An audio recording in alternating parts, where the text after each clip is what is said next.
आमच्या मारुती महाराज उगले महाराजांनी पण काही नामलेखन केलेलं, तर तुमच्या मुखातून काही 4 शब्द नामस्मरणाचं काहीतरी. माझा रिकामा वेळ जो आहे मागच्या 4 वर्षापासून नोकरीच्या व्यतिरिक्त 4 तास माझं नामस्मरण असतं. सकाळी उठल्यावर 1 तास, रात्री झोपताना 1 तास, येताना प्रवास 1 तास, जाताना प्रवास 1 तास. ते आचार विचार सर्वांनी आचरणात आणणं ही काळाची गरज आहे.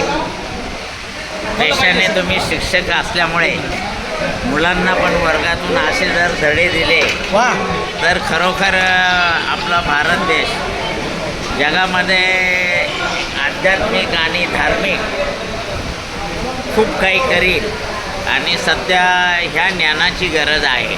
ज्या आत्महत्या घडतात आहे किंवा अत्याचाराचे प्रकार घडतात आहे त्याला कुठेतरी आळा बसेल. दुष्विचार आहे त्याचा सत्विचार झाला पाहिजे. तर अशा संत सज्जनांच्या संगतीनं आपला देखील उद्धार होतो, आपले देखील विचार परिवर्तन होतात आणि आपली पण प्रगती होते आणि आपल्याला पण हरिनामाचा ध्यास लागतो.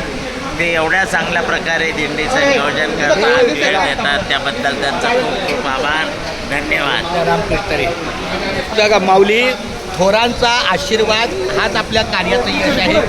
आणि हा खेळ नाही एकल्याचा. ज्यांच्या गाडीने किती वारकऱ्यांचा सुरक्षित प्रवास होतो.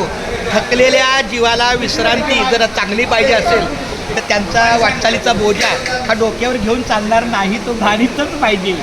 जेवणाचं साहित्य, तंबू, बांबू ह्या सगळ्या गोष्टी त्यांच्या गाडीच्या माध्यमातून होतात. त्यामुळे खूप मोठी सेवा, ही अनमोल सेवा आहे.